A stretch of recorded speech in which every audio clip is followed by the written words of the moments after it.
2002 and 2010, and more recently. Now, while increased apoptosis could lead to cell loss of apoptosis accompanies results in an increase of cancer incidence. So the JNK pathway is also involved in cancer, if you understand it, because you need to have the apoptosis and you also need to have the molecular signaling defect JNK pathway that could impair the balance between cell survival and apoptosis. So you need the cellular apoptosis and you need the cellular regeneration. And that again is a question of the timing issue, the clocks that we were talking about earlier. So the balance between apoptosis and cell survival is crucial. Now, another research in 2003 found that the JNK pathway is a genetic determinant of aging, and genetic signaling JNK activity alleviates the toxic effects of reactive oxygen species. So it also helps in the regeneration process and also in the detoxification process. Statistical analysis, this is an experimental study, found that a mild but significant difference between controls and experimental subjects, whereas upregulating the JNK signaling pathway increases wound healing and downregulating it slows down the wound healing. So JNK pathway has been quite popular in this signaling process.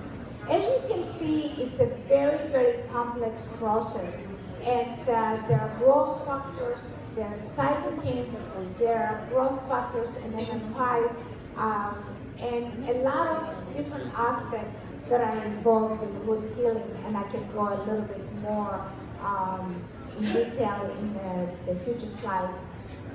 Now, collagen receptors are also very, very important. Some of them, DDR1 is not for proliferation, but DDR2 is. So there are certain parts of collagen are important and other parts of collagen are not important. That's why we say let's increase collagen. It cannot be indiscriminately increasing collagen. You need to know what aspects of this collagen you're increasing, because that's how the keloids are made. They're made of excess of collagen in the scars. So, but it's not the aspects of collagen that you want to increase. If you want to be more specific in your signaling, it's not just collagen you're increasing, certain parts, certain aspects of collagen. So this study proposes that cellular signaling that enhances binding to DDR2 collagen receptors is a therapeutic target aiming for accelerated wound healing. Now, other aspects, proteinases and signaling are very, very important. There are certain proteins, the matrix metalloproteinases, the gelatinase A, collagenase 3, and so on and so forth. They are quite relevant to wound healing. Connections are also very, very relevant to wound healing, and you want those signals basically decoded and also reproduced. So downregulation of connections is very important, because what we have seen is that, for example, downregulation of CX43 results in closing the wound, and also it results in reducing the negative effects of inflammation. And CX20C has been associated with hyperproliferative conditions, delaying remodeling and recovery. So this is the signals that you don't want, basically. So timing factor in the signaling arena, we observed that healing is much lower with age to correct and incorrect cell communication. So overall, of course, timing has an important aspect, contribution, and incorrect cell communications leave the body with inappropriate signal. So basically what we need the signaling within a time frame of discrete changes. Here you see a study that shows that T cells from age have discrete fluidity in the membrane. You can see the discrete fluidity in the membrane versus a normal cell. So as you can see, the communications and a lot of communications and aging go hand in hand.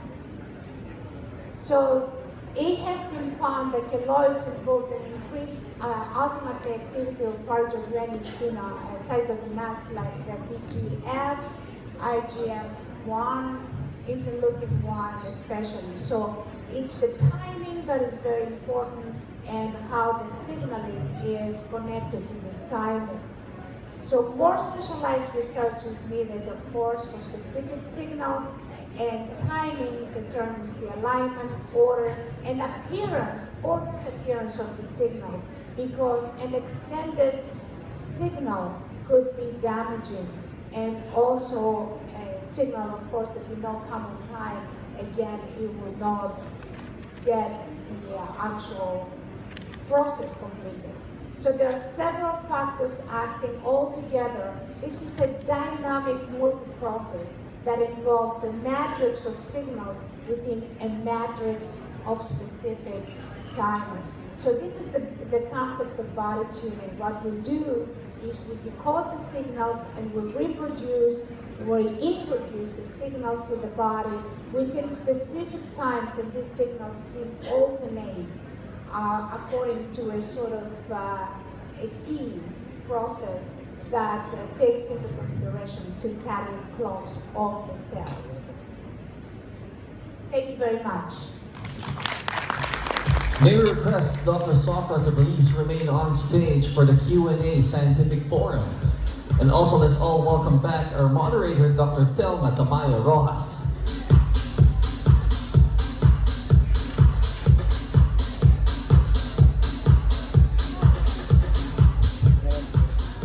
Dr. Sanya, thank you very much for that very informative lecture.